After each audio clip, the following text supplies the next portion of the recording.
Welcome back friends in our YouTube channel unique life sciences. Last video lecture में हमने study की थी enzymes के बारे में ही, और एंजाइम्स के बारे में हमने देखा था उनकी प्रॉपर्टीज़ के बारे में, उनके क्लासिफिकेशन के बारे में और उनके नोमेनक्लेचर के बारे में। अब हम देखेंगे कि एंजाइम कार्य कैसे करता अपना। तो हम पहले देख चुके हैं कि एंजाइम क्या कार्य करता है। एंजाइम क्या कार्य करता है? कैटलिस्ट का कार्य करता है। कैटलिस्ट मतलब जो कि किसी भी रिएक्शन को तेज़ी से आगे बढ़ाता है या कैटेलाइज करता है, तो हम उसको कैटलिस्ट कहते हैं। तो वह किस प्रकार से किसी वह किस प्रकार से किसी रिएक्शन को कैटेलाइज करता है, उसकी मैकेनिज्म क्या है, उसी को हम क्या कहते हैं? Mechanism of enzyme action. तो आज इसी के बारे में स्टडी करेंगे। मैकेनिज्म ऑफ एंजाइम को कौन सी थ्योरीज के द्वारा समझाया गया है।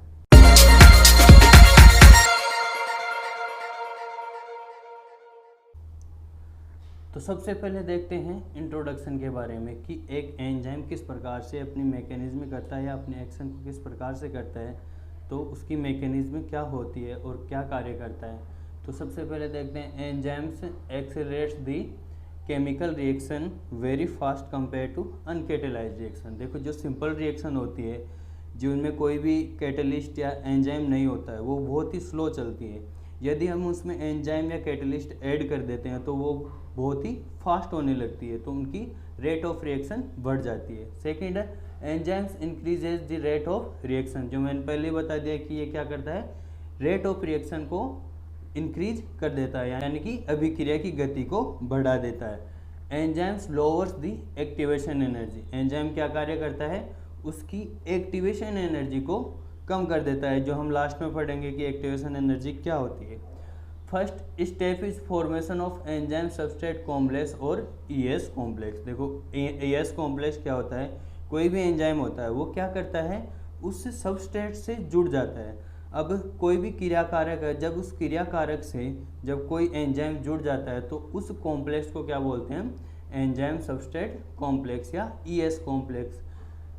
नेक्स्ट है enzyme have one or more active site where substrate binds. Enzyme क्या करता है, एंजाइम के ऊपर एक्टिव साइट्स होती हैं। अब देखो, एंजाइम पर एक सबस्ट्रेट कहाँ पर जुड़ता है, तो ऐसे नहीं कि एंजाइम कोई भी जगह पर जुड़ जाए, तो वो जुड़ने के लिए एक निश्चित स्थान होता है एंजाइम पर, तो उस स्थान को हम क्या बोलते हैं, एक्टिव साइट।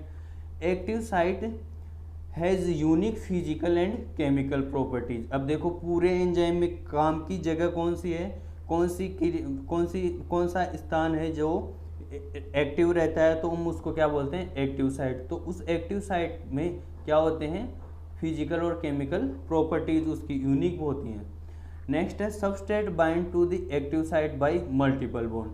अब जो वो एक्टिव साइट है उस एंजाइम पर क्या होता है, देखो जैसे एक एंजाइम है, ये पूरा एंजाइम है। अब उस एंजाइम पर एक क्लेफ्ट बनी हुई या केविटी बनी हुई या खांच बनी हुई है।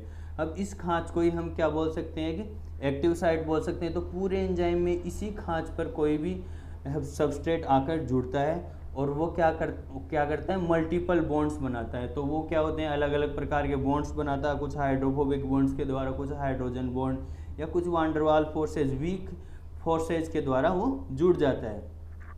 During ES complex formation the free energy release is termed binding energy. अब देखो, ये बाद में भी टर्म आएगा, बाइंडिंग एनर्जी क्या होता है, ये याद रखना कि जब क्या होता है, सबस्ट्रेट उससे जुड़ता है, किससे जुड़ता है, एक्टिव साइड से जुड़ता है, तो वो बॉन्ड बनते हैं और उस दौरान क्या होती है, एक फ्री एनर्जी रिलीज होती है।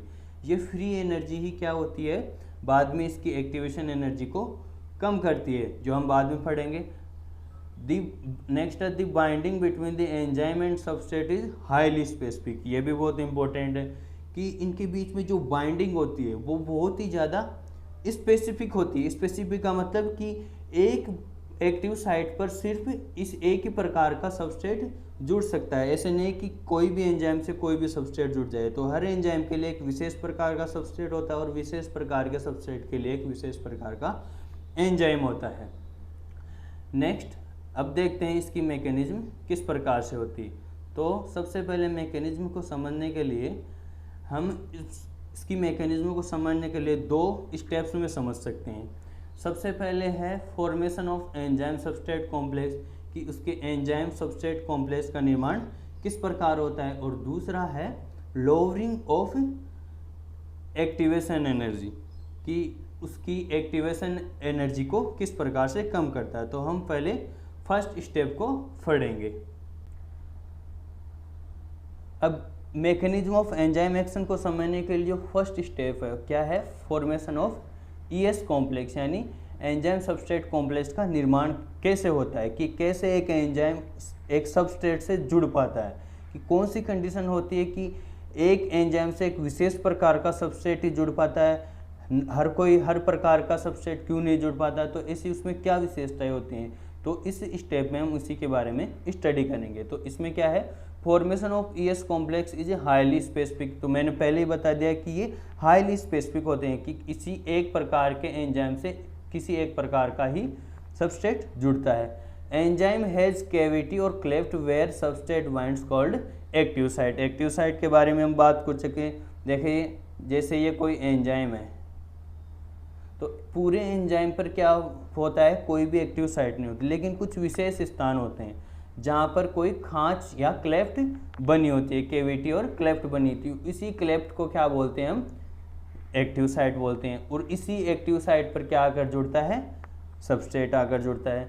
The specificity of binding depends on shape of active site and substrate. अब ये स्पेसिफिसिटी किस प्रकार से आधार पर, ये विशिष्टता किस आधार पर किस पर डिपेंड करती है, कि ये कैविटी किस प्रकार की, ये कैविटी जिस प्रकार की उसी प्रकार का क्या होना चाहिए, सबस्ट्रेट होना चाहिए। देखो इस प्रकार जो एक्टिव साइट है उस पर किस प्रकार का सबस्ट्रेट जुड़ सकता है, जो इसकी शेप का कॉम्प्लीमेंट्री हो, तो इसमें फिट हो सके उसी प्रकार का सबस्ट्रेट इससे जुड़ सकता है।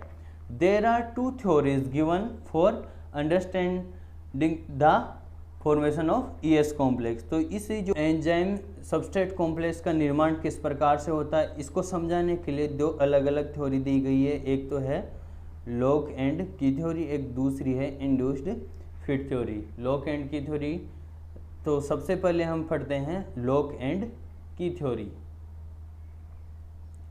तो देखो लॉक एंड की थ्योरी क्या है, नाम से ही पता है, ताला कुंजी सिद्धांत। ताला कुंजी सिद्धांत ये थ्योरी किसके द्वारा दी गई है, lock and key theory proposed by Emil Fischer. तो ये एक साइंटिस्ट थे जिन्होंने 1894 में इस थ्योरी को प्रपोज किया था। नेक्स्ट है, according to this theory the active sites of an enzyme are rigid in its shape. तो इसका मतलब क्या है कि जो एंजाइम होता है उसकी जो एक्टिव साइट होती है वो क्या होती है, दृढ़ होती है, मतलब उनमें कोई बदलाव नहीं होता। तो उसी प्रकार का या उसकी कॉम्प्लीमेंट्री शेप का ही कोई एंजाइम आकर इसमें फिट हो सकता है। तो ये थ्योरी क्या कहती है कि जो एक्टिव साइट होती है वो दृढ़ होती है, उसकी शेप में कोई बदलाव नहीं होता। There is no change in active site before and after a chemical reaction. मैं पहले बता चुका हूँ कि केमिकल रिएक्शन के पहले और केमिकल रिएक्शन के बाद में इसमें कोई चेंज नहीं होता है। In this model the active site of the unbound enzyme is complementary in shape of substrate like lock and key। जिस प्रकार से एक ताले के लिए एक चाबी होती है, वो फिक्स चाबी होती है कि हर ताले में हर चाबी नहीं लग सकती, उसी प्रकार से हर एंजाइम से हर सबस्ट्रेट नहीं जुड़ सकता। तो देखो ताले का आकार नहीं बदला जा सकता और चाबी का आकार भी नहीं बदला जा सकता। तो उस ताले में कौन सी चाबी फिट होगी, जो उसके कॉम्प्लीमेंट्री शेप में होगी। तो इसी प्रकार से ये थ्योरी दी गई कि एंजाइम में जो एक्टिव साइट होती हैं वो रिजिड होती हैं, रिजिड या दृढ़ होती हैं, तो उसी शेप में आकर कोई भी सबस्ट्रेट आकर फिट हो जाता है। A temporary structure forms called ES complex. अब जैसे ही देखो ये डायग्राम में हम समझ सकते हैं, देखो ये एंजाइम है और ये क्या है, सबस्ट्रेट है। यहाँ पर फूड मॉलिक्यूल कोई सबस्ट्रेट है तो वो आकर जुड़ता है एंजाइम से। अब देखो यहाँ पर एंजाइम में जो एक्टिव साइट है वो एक्टिव साइट किस प्रकार की है, जिस प्रकार का वो सबस्ट्रेट है, इसीलिए वो इसमें फिट हो सकता है। तो वो उसमें फिट हो जाता है और फिट होते ही क्या बनता है, एंजाइम सबस्ट्रेट कॉम्प्लेक्स या ईएस कॉम्प्लेक्स। अब ये ईएस कॉम्प्लेक्स बाद में क्या हो जाता है, इस सबस्ट्रेट को प्रोडक्ट्स में बदल देता है। जैसे ये कोई फूड मॉलिक्यूल था तो फूड मॉलिक्यूल को ब्रेक डाउन करना था, तो फूड मॉलिक्यूल को ब्रेक डाउन कर दिया और इससे दो प्रोडक्ट एक्स एंड वाई का निर्माण हो गया और एंजाइम से फ्री हो गया। Once products forms they are release from active site, जैसे ही प्रोडक्ट का निर्माण हो जाता है वो उससे एक्टिव साइट से फ्री हो जाते हैं। प्रोडक्ट्स हैव डिफरेंट शेप और फ्रॉम सबस्ट्रेट। अब देखो जैसी शेप सबस्ट्रेट की थी उससे अलग शेप किसकी है, प्रोडक्ट की। तो प्रोडक्ट क्या होते हैं, सबस्ट्रेट से डिफरेंट शेप वाले होते हैं। तो इसके बाद में है हमारी next theory induced fit theory. तो इंड्यूस्ड फिट क्या होती है, फिट थ्योरी क्या होती है।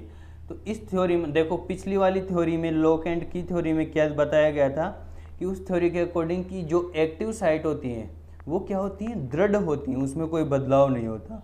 लेकिन इस थ्योरी में क्या होता है कि वो जो उसकी एक्टिव साइट है वो कैसी होती है, फ्लेक्सिबल होती है, उसमें चेंज हो सकता है।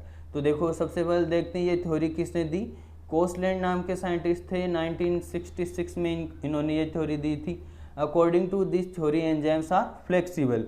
तो फिर एंजाइम कैसे होते हैं, फ्लेक्सिबल होते हैं। फ्लेक्सिबल का मतलब कि वो उनमें बदलाव हो सकता है, वो दृढ़ नहीं होते हैं। This shape of active site can be modified by the binding of substrate. अब देखो चाहे से एक्टिव साइट की जो शेप है या उसकी आकृति है वो सबस्ट्रेट से नहीं मिलती हो, लेकिन जैसे ही कोई भी सबस्ट्रेट उसके पास आता है या जुड़ता है तो उसमें एक ऐसा इंडक्शन मिलता है या उसको ऐसा प्रेरण मिलता है, तो उससे क्या होता है उसकी जो एंजाइम की एक्टिव साइट है उसमें चेंज हो जाता है और वो सबस्ट्रेट आसानी से उसमें फिट हो जाता है। The binding of substrate induces A conformational change in the enzyme. जो मैंने पहले ही बता दिया कि जैसे ही उसमें कोई सबस्ट्रेट बाइंडिंग होता है तो उसमें एक कॉन्फॉर्मेशनल चेंज यानी संरचनात्मक परिवर्तन उत्पन्न होता है एंजाइम की एक्टिव साइट में, तो उससे क्या होता है वो आसानी से फिट हो जाता है। Shape of active site changes according to shape of substrate, so substrate binds easily and make ES complex. अभी जो ये एक्टिव साइट की शेप है या उसकी आकृति है वो किसके अकॉर्डिंग चेंज हो जाती है, जिस प्रकार की आकृति सबस्ट्रेट की होती है उसकी कॉम्प्लीमेंट्री, देखो कॉम्प्लीमेंट्री होनी चाहिए। कॉम्प्लीमेंट्री का मतलब एक दूसरे के पूरक होनी चाहिए, पूरक होगी तभी वो आसानी से फिट होगी। तो देखो ये डायग्राम में हम देख सकते हैं, यहाँ पर देखो ये जो सबस्ट्रेट है और ये एंजाइम है। अब देखो एंजाइम की जो एक्टिव साइट है वो सबस्ट्रेट की कॉम्प्लीमेंट्री नहीं है, लेकिन जैसे ही वो बाइंड हो रहा है तो उसकी कॉम्प्लीमेंट्री बन गई और उसके बाद में एक ES कॉम्प्लेक्स बन गया। ES कॉम्प्लेक्स के बाद में दोनों प्रोडक्ट फ्री हो गए। तो इस प्रकार से ये इंड्यूस्ड फिट थ्योरी दी गई। क्या चेंज है लॉक एंड की थ्योरी में और इंड्यूस्ड फिट थ्योरी में, क्या अंतर है, एक ही अंतर है कि उसमें बताया गया है कि उसमें एक्टिव साइट दृढ़ होती है, उनमें कोई बदलाव नहीं हो सकता। और इंड्यूस्ड फिट थ्योरी के अकॉर्डिंग क्या है कि इसमें जो एक्टिव साइट होती है उसमें बदलाव हो सकता है। अब जो हमने स्टार्टिंग में 2 पॉइंट लिए थे, एक तो लिया था हमने फॉर्मेशन ऑफ ES कॉम्प्लेक्स और दूसरा लिया था लोअरिंग ऑफ एक्टिवेशन, कि एक एंजाइम किस प्रकार से अपनी मैकेनिज्म को कंप्लीट करता है। तो फर्स्ट स्टेप हमने देख ली। तो फर्स्ट स्टेप क्या है कि उसमें जो ES कॉम्प्लेक्स बनता है, एंजाइम सबस्ट्रेट कॉम्प्लेक्स बनता है, वो किस प्रकार से बनता है, उसके लिए हमने 2 थ्योरीज देख ली, एक तो लॉक एंड की थ्योरी, एक दूसरी है इंड्यूस्ड फिट थ्योरी। अब दूसरी पॉइंट है कि मैकेनिज्म की एंजाइम का मैकेनिज्म किस प्रकार से होता है, उसके लिए लोअरिंग ऑफ एक्टिवेशन एनर्जी।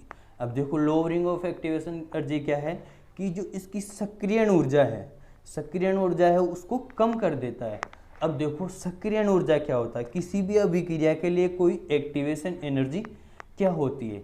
तो देखो इसको समझने के लिए हमारे पास यहाँ पर एक डायग्राम है, उसको समझते हैं। तो इससे पहले हम देखते हैं कि एक्टिवेशन एनर्जी की परिभाषा देख लेते हैं। तो एक्टिवेशन एनर्जी की परिभाषा क्या है, the activation energy is the energy required to start a reaction. Enzymes are proteins that bind to a molecule और substrate to modify its and lower the energy required to make it reactive. तो इसको हम आसान भाषा में देखें तो activation energy क्या है कि एक्टिवेशन या सक्रियण ऊर्जा वह ऊर्जा है जिसके द्वारा कोई भी अभिक्रिया स्टार्ट हो सकती है, वह मिनिमम ऊर्जा कि वह मिनिमम ऊर्जा उसको चाहिए होती है। अब देखो इसको किस प्रकार से समझते हैं, समझने के लिए एक एग्जांपल लेते हैं। जैसे देखो इस डायग्राम में देखो, ये व्यक्ति है जो क्या कर रहा है, इसके पास में एक हाथ में गोला है, इसको ये क्या कर रहा है, इस ऊंचाई यानी एक पहाड़ सा है, उस पहाड़ के आगे इसको ले जाना है।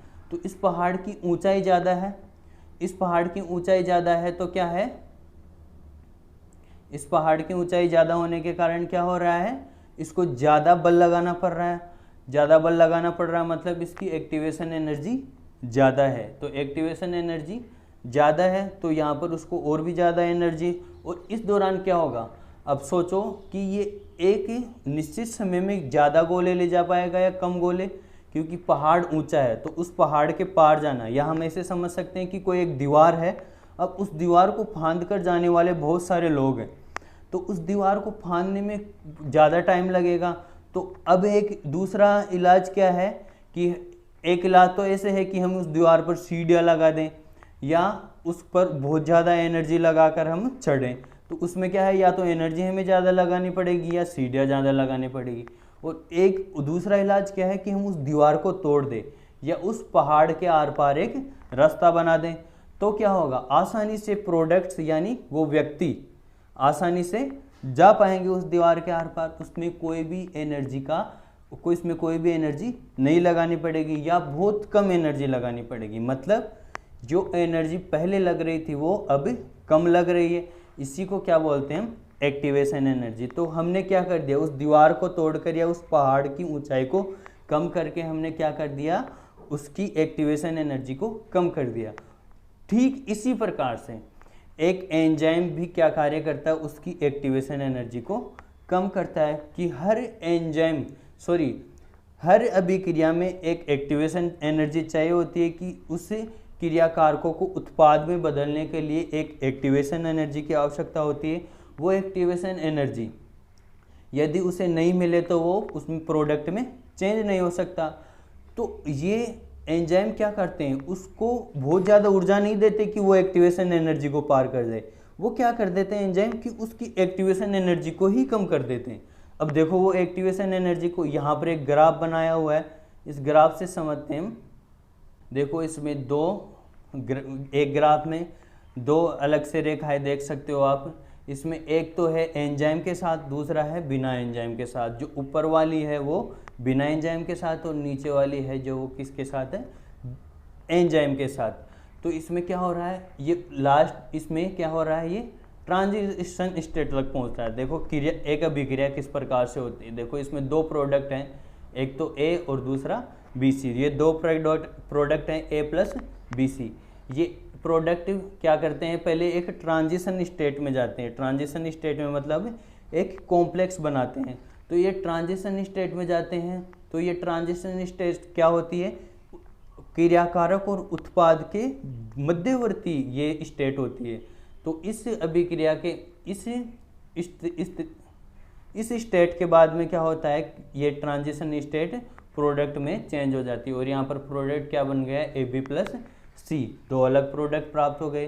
देखो ये अभी जो एंजाइम, जो मेन थिंग है जो हमें याद करना है, क्योंकि ये एग्जाम में, नेट के एग्जाम में बहुत बार पूछा गया है कि जो एंजाइम क्या करता है, एक्टिवेशन एनर्जी को कम करता है। तो किस प्रकार से करता है, कि एंजाइम के पास ऐसा क्या होता है कि वो उसकी एक्टिवेशन एनर्जी को कम करता है। एंजाइम को भी तो कोई एनर्जी चाहिए होती है उस एक्टिवेशन एनर्जी को कम करने के लिए। तो वो कैसे कम करेगा, वो एनर्जी कहाँ से लाएगा। तो अब याद करो, हमने सबसे पहली स्लाइड में एक बात पढ़ी थी कि जब एक एंजाइम से सबस्ट्रेट जुड़ता है तो कुछ बॉन्ड बनाता है, कुछ हाइड्रोजन बॉन्ड या कुछ दूसरे वीक बॉन्ड्स बनाता है। तो उस दौरान क्या होता है, ऊर्जा निकलती है, एक ही फ्री एनर्जी निकलती है, मुक्त ऊर्जा निकलती है। उसको क्या बोलते हैं, बाइंडिंग एनर्जी। तो उस बाइंडिंग एनर्जी को यूज में लेते हुए वो क्या कर देता है, इसकी एक्टिवेशन एनर्जी को कम कर देता है।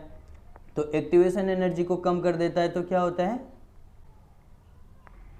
तो एंजाइम क्या करता है, उस बाइंडिंग एनर्जी को यूज में लेते हुए उसकी एक्टिवेशन एनर्जी को कम कर देता है। ये याद रखने योग्य बात है कि enzymes lower the activation energy by using free energy which release during binding of substrate, जो बाइंडिंग एनर्जी कब हमें प्राप्त होती है, ये एनर्जी कब प्राप्त होती है, binding of substrate to active site. जब जैसे ही कोई एंजाइम की एक्टिव साइट से एक सबस्ट्रेट जुड़ता है तो एक एनर्जी निकलती है, उसको बाइंडिंग एनर्जी कहते हैं। Enzyme binds with substrate and make enzyme transition state complex which is intermediate state of substrate and product. में पहले ही बता चुका हूँ कि ये क्रिया कारक क्या करते हैं, एक दूसरे से जुड़कर एक ट्रांजिशन स्टेट बनाते हैं। ट्रांजिशन स्टेट एक पॉइंट होता है, इसका मतलब ये सबसे पीक पॉइंट है, इसकी एक्टिवेशन एनर्जी का सबसे पीक पॉइंट, सबसे अधिकतम पॉइंट है, ये सबसे ज़्यादा एक्टिवेशन एनर्जी है। इसके बाद में क्या होता है, ये जो क्रिया कारक वो प्रोडक्ट में बदलना शुरू हो जाते हैं। यहाँ पर हम एक चीज़ देख सकते हैं, यहाँ पर ये जो डेल जी है, डेल जी क्या होता है, डज नॉट चेंज। डेल जी का मतलब गिव्स फ्री एनर्जी, तो गिव्स फ्री एनर्जी कभी भी चेंज नहीं होती है। क्या चेंज होता है, उसकी एक्टिवेशन एनर्जी। तो उसकी एक्टिवेशन एनर्जी कम हो गई। यहाँ पर ई आप देख सकते हो, ई क्या है, विद एंजाइम। तो विद एंजाइम क्या हो गई, बहुत कम हो गई, एक्टिवेशन एनर्जी क्या हो गई, बहुत कम हो गई। इससे क्या होता है, ये जो सबस्ट्रेट होते हैं तेजी से क्या करते हैं, प्रोडक्ट में चेंज हो जाते हैं। Required activation energy is very low of ES complex compare to uncatalysed reaction. तो इसकी जो एक्टिवेशन एनर्जी है वो बहुत ही कम होती है, किसके कंपेयर, जहाँ पर कोई भी एंजाइम नहीं होता, यानी अनकेटेलाइज्ड रिएक्शन में बहुत ही उसमें बहुत ज़्यादा एक्टिवेशन एनर्जी होती है। लेकिन जब ES एंजाइम सबस्ट्रेट कॉम्प्लेक्स बनता है तो उस दौरान क्या होती है, उसकी जो एक्टिवेशन एनर्जी क्या होती है, बहुत ही कम हो जाती है। And reaction very easily and fast on normal temperature. तो इससे क्या होता है, एंजाइम की उपस्थिति से कि रिएक्शन बहुत ही फास्ट हो जाती है और आसानी से हो जाती है, और वो भी किस पर, एक सामान्य तापमान पर ही। क्योंकि तापमान बढ़ाते हैं तो जाहिर तौर पर क्या होगी, रिएक्शन फास्ट हो जाएगी, क्योंकि वहाँ पर बाहर से एनर्जी मिल रही है। तो इस प्रकार से हम क्या समझ सकते हैं कि उसकी एक एंजाइम कैसे क्रिया करता है। तो हमने 2 पॉइंट्स में पढ़ा है किस प्रकार से क्रिया करता है एंजाइम। तो सबसे पहले वो क्या करता है, एक ES कॉम्प्लेक्स बनाता है। तो ES कॉम्प्लेक्स बनाने के लिए 2 थ्योरी पढ़ ली हमने, एक तो है लॉक एंड की थ्योरी और दूसरी है इंड्यूस्ड फिट थ्योरी। तो इसमें क्या होता है, वो एंजाइम सबस्ट्रेट किस प्रकार से कॉम्प्लेक्स बनाता है, जो 2 तरीके से हमने देख लिया। नेक्स्ट हमने देख लिया लोअर ऑफ एक्टिवेशन एनर्जी, कि वो किस प्रकार से उसकी सक्रियण ऊर्जा को कम करता है। तो सक्रियण ऊर्जा को कम कर देता है तो उससे क्या होता है, उसके जो क्रिया कारक है वो आसानी से प्रोडक्ट में चेंज होने लगते हैं। तो आज के टॉपिक में यही था जिसमें हमने क्या पढ़ा, इसकी कोई भी एंजाइम कैसे अपनी क्रियाविधि को कंप्लीट करता है, किस प्रकार से वो जो क्रिया कारकों को प्रोडक्ट में तेज़ी से बदल पाता है। तो यदि आपको आज का टॉपिक अच्छा लगा हो तो आप इसको लाइक कर सकते हैं और शेयर कर सकते हैं और हमारे चैनल को सब्सक्राइब कर सकते हैं, क्योंकि अब हमारे चैनल पर लगातार वीडियो लेक्चर आने वाले हैं जो आपके लिए बहुत ही उपयोगी साबित होने वाले हैं। तो यदि आपको अभी भी कोई डाउट है तो आप कमेंट करके बता सकते हैं, और यदि आपको ये वीडियो अच्छा लगा तो इसको आप ज़्यादा से ज़्यादा शेयर करिए और लाइक करना बिल्कुल भी मत भूलिएगा। Sign off, bye.